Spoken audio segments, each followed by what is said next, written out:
ध्यान तो उधर वीडियो कॉल पर है।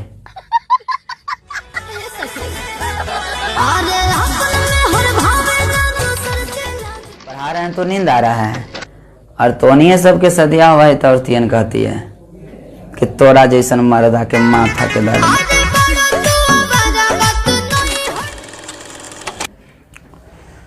चलिए, जिंदगी जिंदाबाद। कैसे हैं आप सब लोग? आप सभी लोगों को गुड इवनिंग। तो चलिए, यहाँ से हम लोग आज के टॉपिक के ऊपर बढ़ते हैं। आज रिप्रोडक्शन का सेकंड क्लास है, यानी हम लोग 19 ऑब्जेक्टिव को चल दिए थे। उसके बाद 20वां ऑब्जेक्टिव से हम लोगों को फिर से प्रारंभ करनी है क्लास को। तो चलिए हम प्रारंभ करते हैं इस सेशन को एकदम शांतिपूर्वक। सभी को आज लगभग हम लोग 40 को ऑब्जेक्टिव से प्लस करेंगे, और आप लोग लाइव क्लास को शेयर कर दीजिए ताकि सब लोग एक साथ जुड़ पाएँ।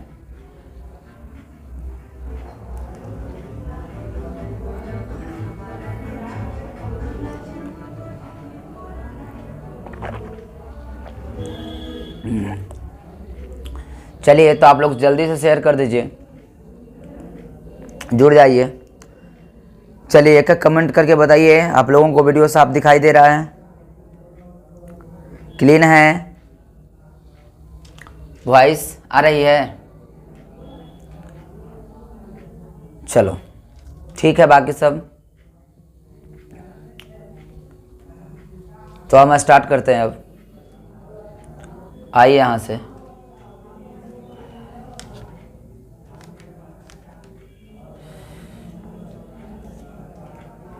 केमाय जी 20 नंबर से हम शुरू करते हैं यहाँ से।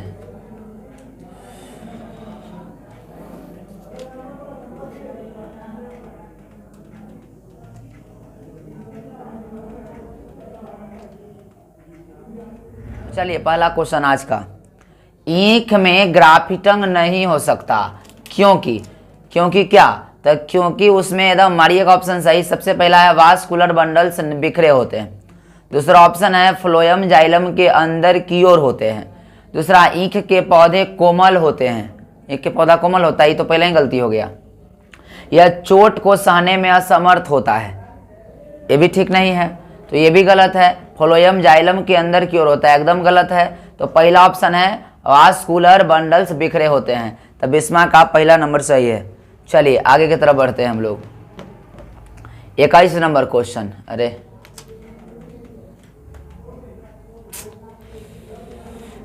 21 नंबर क्वेश्चन की तरफ हम बढ़ते हैं। चलिए आइए। लिखल है किसके लिए लैंगिक प्रजनन जिम्मेदार है? बताइए किसके लिए लैंगिक प्रजनन जिम्मेदार है? पहला है द्विगुणित अवस्था को बनाए रखने के लिए। दूसरा है आइडेंटिकल यंग वंश के सृजन के कारण। आइडेंटिकल नहीं जी, ठीक तो है। विकासवाद में कोई भूमिका नहीं, एक गुणित अवस्था को बनाए रखने के कारण। बताइए किसके लिए लैंगिक प्रजनन जिम्मेदार है? तो याद रखिएगा द्विगुणित अवस्था को बनाए रखने के लिए। द्विगुणित अवस्था को बनाए रखने के लिए लैंगिक प्रजनन जिम्मेदार होता है, तो इसका ऑप्शन नंबर 1 सही हो गया। इसके बाद हम लोग अगला क्वेश्चन पर बढ़ते हैं, तीसरा यानी 22वां नंबर क्वेश्चन। क्या कहता है? पुदीन कायिक प्रवर्धन करता है, यानी पुदीन कायिक प्रवर्धन करता है, तो कैसे करता है? बताइए अंत भूस्तरी या ऊपरी भूस्तरी या भूस्तरी या प्रकंद रूप में कैसे करता है? बताइए 23 नंबर क्वेश्चन का आंसर क्या होगा? बताइए जल्दी से जी। तब पुदीन जो है वो कायिक प्रवर्धन करता है, लेकिन अंत भूस्तरीय, भूस्तर के अंदर। तो पहला ऑप्शन सही है, याद रखिएगा जरा। चलिए अगला नंबर क्वेश्चन की तरफ हम लोग बढ़ते हैं।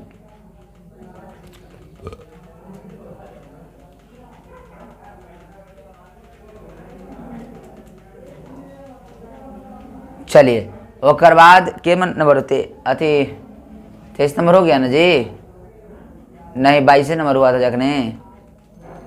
चलिए 23 नंबर क्वेश्चन की तरफ चलाइए। क्या कहता है देखिए, कहता है, देख लो,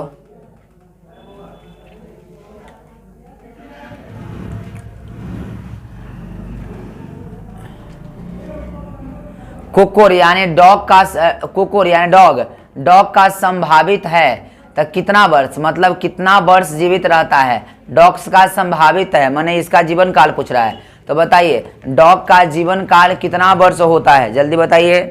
20, 15, 10, 5। एकदम क्लियर होगा, आंसर मारिए जल्दी से फटाफट, ज़्यादा देरी करते हैं आप लोग। तो क्या होगा, तो डॉग का जीवन काल, कुत्ता का जीवन काल कितना होता है, 20 वर्ष, 15 वर्ष या 10 वर्ष या 5 वर्ष। ठीक है, एकदम ठीक है, 20 वर्ष। तो डॉग का जीवन काल कितना होता है, 20 वर्ष। चलिए 24 नंबर क्वेश्चन की तरफ बढ़िए। शाख को वृंत पर लगाया जाता है, इस प्रकार ग्राफ्ट किए वृक्ष के फल किसके, एक मिनट पर।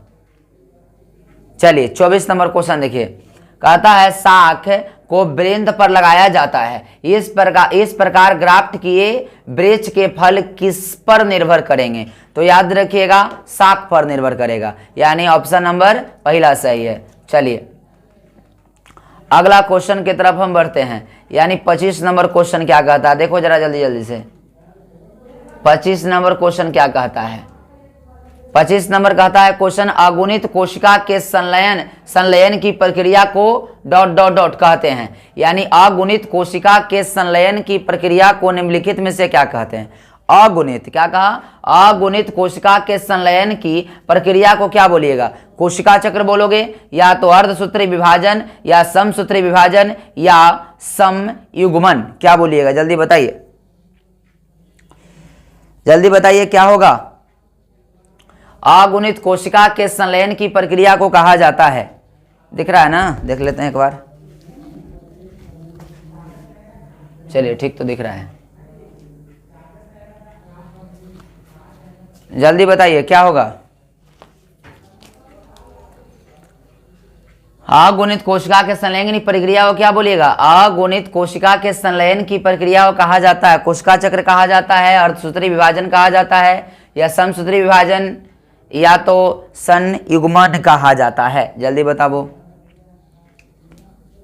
तो अगुणित कोशिका बता देते हैं हम अब, अगुणित कोशिका के संलयन की प्रक्रिया को समयुग्मन कहते हैं, यानी ऑप्शन नंबर डी सही है। चलो 26 नंबर क्वेश्चन की तरफ बढ़ो, क्या कहता है ... यानी पत्तियों ... में पत्तियों के खंडों द्वारा कायिक प्रजनन होता है। तो पत्तियों के खंडों द्वारा कायिक प्रजनन किसमें होता है, जरा बताइए क्या होगा। एगेब एवं को लिख लीजिए केलेचोए, या ब्रायोफिल्म एवं केलेचोए, या एस्पेरेगस एवं ब्रायोफिल्म, या क्राइसेंथियम एवं एगेब, बताइए क्या सही है, मालूम है नहीं है तो कि बताओ चुपचाप ना। तो चलिए बे सही है, ब्रायोफिल्म और कोलेचोए, याद रखना। कहता है रात के खिलने वाले पुष्प साधारणतः हल्के होते हैं, छोटे होते हैं, चमकीले रंग वाले होते हैं, या गमछों में, कोई लिख लीजिए, गच्छों में खिलते हैं, सॉरी गच्छों में खिलते हैं, गमछा नहीं गच्छों में खिलते हैं। बताइए क्या सही है। 27 नंबर क्वेश्चन बताइए जल्दी से। रात में खिलने वाले फूल क्या होते हैं साधारणतः, हल्के होते हैं, छोटा होगा, चमकीला होगा, या गच्छों में खिलते हैं, गुच्छों में खिलते हैं, क्या सही है, जल्दी बताओ। है पिछड़े क्या कर रहा है, होंग रहा है, रात पर वीडियो कॉल से बात करेगा और इधर क्लास में आकर होंगेगा। मारम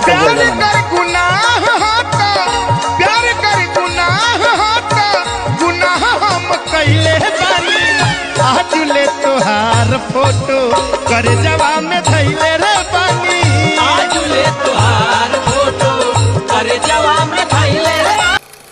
तो क्या होते हैं, इसका सही ऑप्शन क्या होगा, छोटे होते हैं।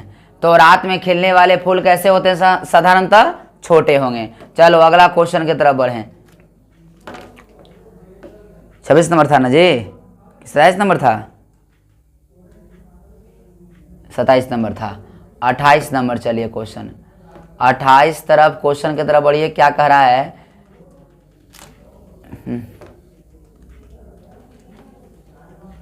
कहता है उभयलिंगी प्राणी हैं। बोलिए उभयलिंगी प्राणी कौन है? मुर्गी है, सांप है, या तीसरा ऑप्शन देते हैं ए और बी दोनों है, या केचुआ है? उभयलिंगी प्राणी कौन है बताइए? उभयलिंगी प्राणी कौन है जी? मुर्गी है, सांप है, या तो दोनों है, या इनमें से कोई नहीं? जल्दी बताओ उभयलिंगी प्राणी कौन होगा? सांप, सॉरी पहला मुर्गी है, दूसरा सांप है, तीसरा दोनों, और चौथा नंबर है केचुआ। उभयलिंगी प्राणी कौन होगा?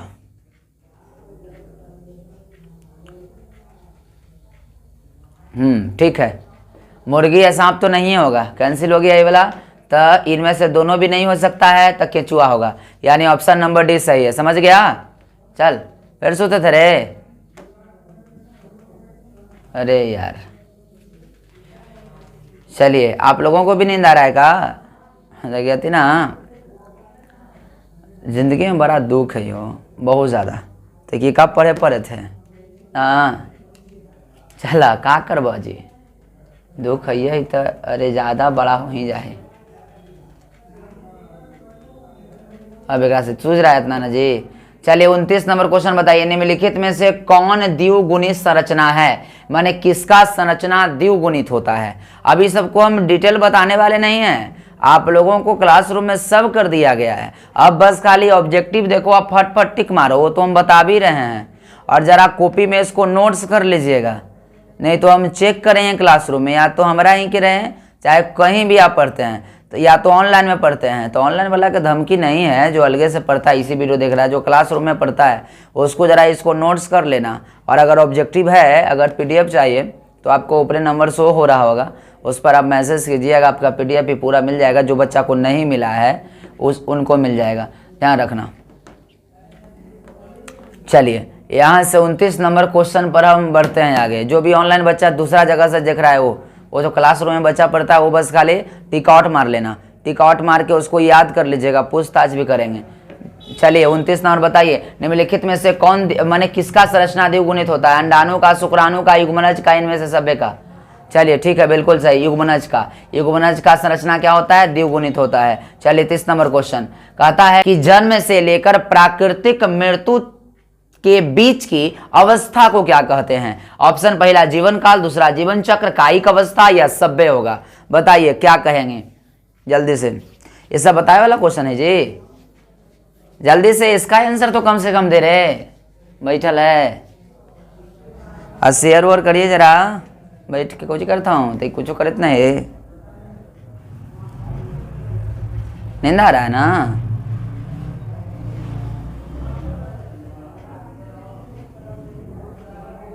चलिए जल्दी बताइए। चलिए जीवन चक्र, यानी ऑप्शन नंबर 1 सही है। चलिए अगला नंबर क्वेश्चन की तरफ हम लोग बढ़ते हैं। चलो बढ़े हैं। चलो अब 31 नंबर क्वेश्चन कितने चरण है? 31 नंबर क्वेश्चन की तरफ बढ़ते हैं। देखिए क्या कुछ कह रहा है, देखिए 31 नंबर क्वेश्चन की तरफ आइए, क्या कह रहा है? आकारिकी तथा आनुवांशिक रूप से समान जीवों को कहते हैं। ये सब क्वेश्चन का सर नहीं बताया ना, तो नसीबे खराब है ना, तो क्या हमारे कुछ खराब रहे। चलिए हो गया, तो क्या बोलिएगा आप? इसको क्लोन कहिएगा। आकारिकी और आनुवांशिक रूप से समान जीवों को क्या बोलते हैं? क्लोन कहते हैं। आपको पहले ये बताएं। चलिए ठीक है, आंसर आप लोगों का बहुत अच्छा पढ़ रहे हैं। चलिए अगला नंबर, अमीबा में प्रजनन किस प्रकार होता है? कोनिडिया के द्वारा, कलिका के द्वारा, जेम्यूल्स के द्वारा, द्विखंडन के द्वारा? अमीबा में प्रजनन किस प्रकार का होता है? जल्दी बताइए। अमीबा में प्रजनन किसके द्वारा होता है? कोनिडिया, कलिका, जेम्यूल्स, द्विखंडन। फिर नींद आ रहा है ना? अभी पढ़ा रहे हैं तो नींद आ रहा है। और तो नहीं है सबके सदिया हुआ है, तो तियन कहती है कि तोरा जैसन मर्दा के माथा के दर्द।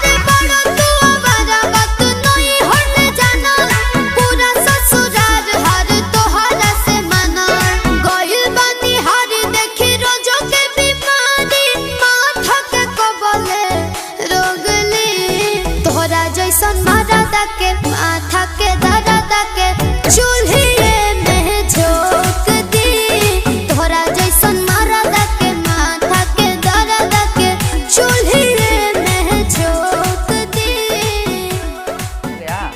तो बताइए क्या होगा, देवखंडन, यानी 32 नंबर सही, सॉरी 32 का डी नंबर ठीक है। अगला हुआ पेनिसिलियम में प्रजनन होता है, तो पेनिसिलियम में प्रजनन किसके द्वारा होता है, कलिका के द्वारा, विखंडन के द्वारा, जिमेल्स के द्वारा या कोनिडिया के द्वारा, बताइए जल्दी से, फटाफट जल्दी बताओ। नहीं तो नहीं क्या आएगा, चल मार सही, कोनिडिया।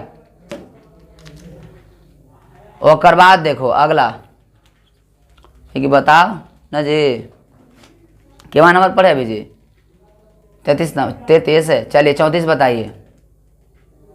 मासिक चक्र किसमें होता है, बंदर में, कपि में, मानव में, सब में, बोले केकरा में होगा, मासिक चक्र किसमें होगा, हाँ बोलिए ताकि बुझाइती ना होगा, मार सही, सभी में होगा, बंदर में भी होगा, कपि में भी होगा, मानव में भी होगा, यानी सब में होगा। ऑप्शन नंबर डी सही। चल आगे देखा, निम्नलिखित में से किसमें ओयस्टर साइकिल नहीं होता है, बताइए, गाय में, भेड़ा में, बंदर में कि कुत्ता में, किसमें होगा, किसमें नहीं होगा, जल्दी बताइए। चलिए सी नंबर ठीक है, बंदर में।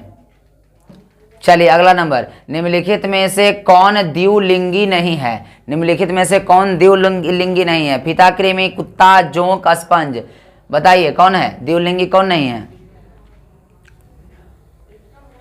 जल्दी बताइए। हाँ काहे कि सर तीनों का तीनों द्विलिंगी है, फीता कृमि भी है, जोंक भी है, स्पंज भी है, कुत्ता नहीं है। चलिए मारिए, बी नंबर ऑप्शन सही है। 37 नंबर, निम्नलिखित में से किसमें युग्मक स्थानांतरण के लिए जाल की आवश्यकता, थोड़ा छोटा करते हैं इसको, बड़ा लंबा है, ठीक है। अब बताइए, अब ठीक दिख रहा है। निम्नलिखित में से किसमें युग्मक स्थानांतरण के लिए जल की आवश्यकता नहीं है, शैवाल सिकागो ब्रायोफाइट्स कराया, टेरिडोफाइट या जिम्नोस्पर्म, बताइए। क्वेश्चन कहा निम्नलिखित में से किसमें युग्मक स्थानांतरण के लिए जल की आवश्यकता नहीं होती है। ऑप्शन पहला है शैवाल सिकागो ब्रायोफाइट्स कराया, टेरिडोफाइट्स, अगला है जिम्नोस्पर्म, बताइए किसमें नहीं होता है। 37 का बताइए जल्दी से, जल की आवश्यकता किसमें नहीं होता है, चलो ठीक है, जिम्नोस्पर्म में नहीं होगा। ओह के गो था जी, खत्म कहा हो गए ना, भी है 45 गो है, के गो तक हुआ, 37 तक है, हाँ चलिए 38 कर देते हैं। चलिए 38 नंबर क्वेश्चन बताइए, 38 नंबर क्वेश्चन बताइए। भ्रूण के विकास की प्रक्रिया को कहते हैं, जल्दी बताओ देखकर ऑप्शन क्या होगा, भ्रूण की विकास की प्रक्रिया को क्या बोलेंगे, चलिए बनगण तो भाग गया। भ्रूण के विकास की प्रक्रिया को क्या बोलिएगा, बताइए।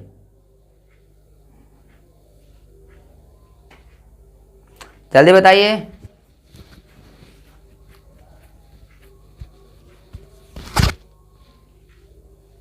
ठीक है, एम्ब्रियोजेनेसिस बोलेंगे। तो 40 नंबर, इनमें से कौन एक लिंगी नहीं है, ध्यान से सुनना, इसमें इनमें से कौन एक लिंगी नहीं है, तेलचट्टा, कुत्ता, गाय, केचुआ, एक लिंगी निम्नलिखित में से कौन नहीं है, बताइए। चलो ठीक है, केचुआ भी बताएं, एक लिंगी नहीं है, गाय का द्विलिंगी होता है ना जी। अगला, मानव युग्मक में गुणसूत्र की संख्या कितनी होती है, 21, 23, 46, 46। चलिए वाह एकदम सही, 46, मारिए, डी नंबर सही, मार दिया, कौन होगा, डी नंबर सही होगा, मार भी दिया। आई रे लोला, कपारी है जी, तो नहीं सो मार दिए जी, आप ही लोग है, दिमाग काम नहीं करता है, तो कि हमरा का पता है, लोल कहीं का। मानव युग्मक में गुणसूत्र न पूछ रहा है रे बकलोल, तब मानव में थोड़े पूछ रहा, मानव की युग्मक में, तब मानव में पूछता तक गुणसूत्र हो जाता 46 को, मानव के युग्मक में पूछ रहा है ना, तो मानव के युग्मक में गुणसूत्र की संख्या के गो होता है, 23 गो होता है। ध्यान तो उधर वीडियो कॉल पर है। अरे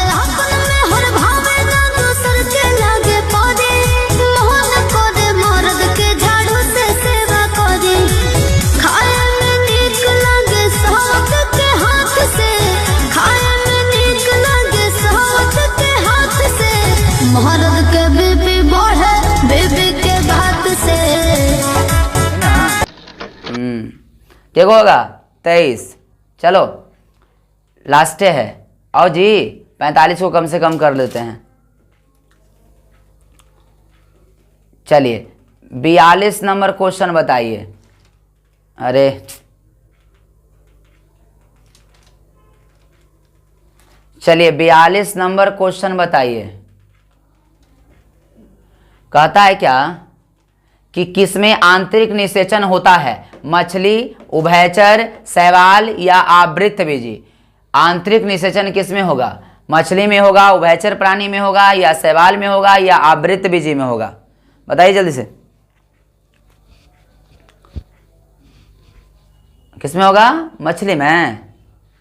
तो मछली तो ऐसी कट गई हो, शैवाल में होबे नहीं करेगा, आवृतबीजी में नहीं, तो उभयचर में होगा। चलिए ऑप्शन नंबर भी सही है।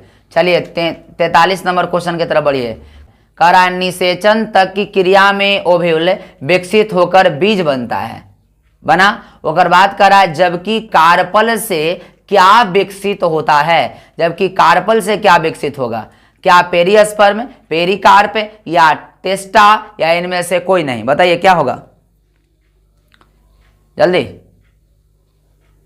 ठीक है पेरिकार्प। क्या बनेगा? पेरिकार्प। बढ़िया है। तो क्या ऑप्शन होगा? पेरिकार्प, बी नंबर सही है। चलिए 44 नंबर क्वेश्चन। निम्नलिखित में से कौन अंडज नहीं है? वाह लास्ट में है ना, एकदम आसान क्वेश्चन। चलिए निम्नलिखित में कौन अंडज नहीं है? निम्नलिखित में से कौन अंडज नहीं है? सर्प, मुर्गी, घड़ियाल, मानव। अपने से बताए वाला ही हो।